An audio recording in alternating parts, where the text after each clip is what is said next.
L'avortement se définit comme l'expulsion d'un produit de conception avant que le fœtus n'atteigne l'âge de viabilité, fixé à 20 semaines d'aménorrhée ou un poids inférieur à 500 grammes. Peut être causé par une variété de facteurs, mais dans environ 50% des cas, la cause exacte reste inconnue.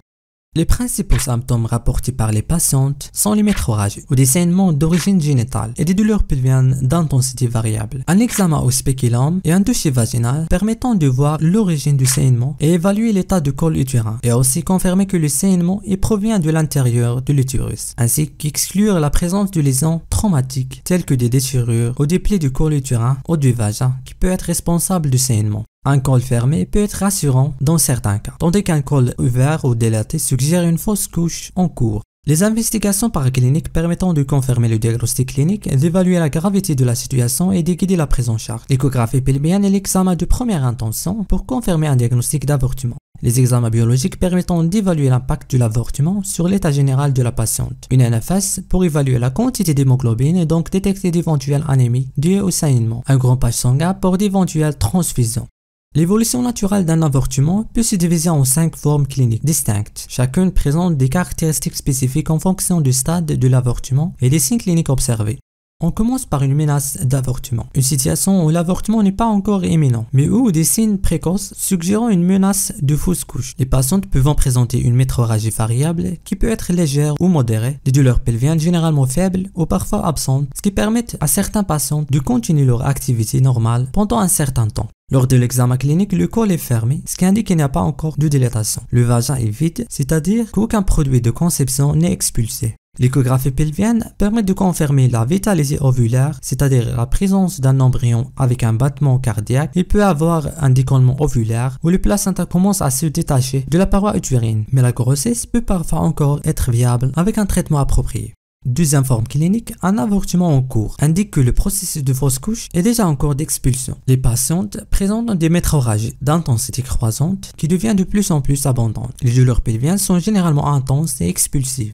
À l'examen clinique, le col est ouvert et effacé, ce qui signifie qu'il est dilaté et raccourci en préparation à l'expulsion de produits de conception. Parfois, des produits de conception ou des tissus placentaires ou embryonnaires peuvent être retrouvés dans le vagin. L'échographie pelvienne montre le produit de conception en voie d'expulsion, c'est-à-dire qu'il est déjà partiellement ou complètement expulsé de l'utérus.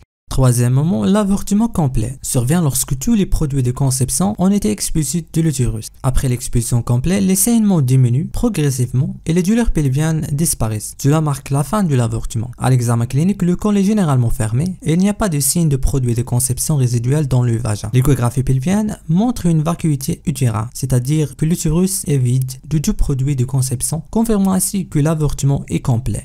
Quatrièmement, l'avortement incomplet survient lorsque le processus d'expulsion des produits de conception est partiellement terminé et que des débris restent dans l'utérus. Dans ce cas, les saignements persistent. L'échographie pelvienne montre une hémorragie intracavitaire hétérogène caractéristique des débris trophoblastiques restant dans l'utérus. Ces débris peuvent être sous forme de fragments placentaires ou embryonnaires non expulsés. Ce type d'avortement est associé à des risques. À court terme, l'un des principaux risques est le développement d'une endométrite post-avortum, une infection de l'utérus qui peut survenir en cas de rétention du tissu. À long terme, la rétention de débris peut entraîner la formation de sénéchées utérines ou des adhérences dans la cavité utérine qui peuvent provoquer des troubles menstruels et entraîner des problèmes d'infertilité. Un risque supplémentaire est la métaplasie ostoïde où du tissu osseux peut se former anormalement dans l'utérus. Finalement, la grossesse arrêtée se produit lorsque l'embryon ou le fœtus cesse de se développer mais reste dans l'utérus. Dans ce cas, les signes de grossesse tels que des symptômes sympathiques comme des nausées diminuent ou disparaissent. L'aménorrhée ou l'absence de règles persiste, mais la grossesse ne progresse plus. À l'examen clinique, l'utérus est diminué de taille car le développement du fœtus a cessé et l'utérus ne continue pas à croître. L'échographie pelvienne révèle la présence d'un embryon au moins de 5 mm, mais sans activité cardiaque, c'est-à-dire absence de battement cardiaque. On va parler de la prise en charge de chaque type d'avortement dans les prochaines vidéos. Merci d'avoir regardé jusqu'à la fin et à la prochaine.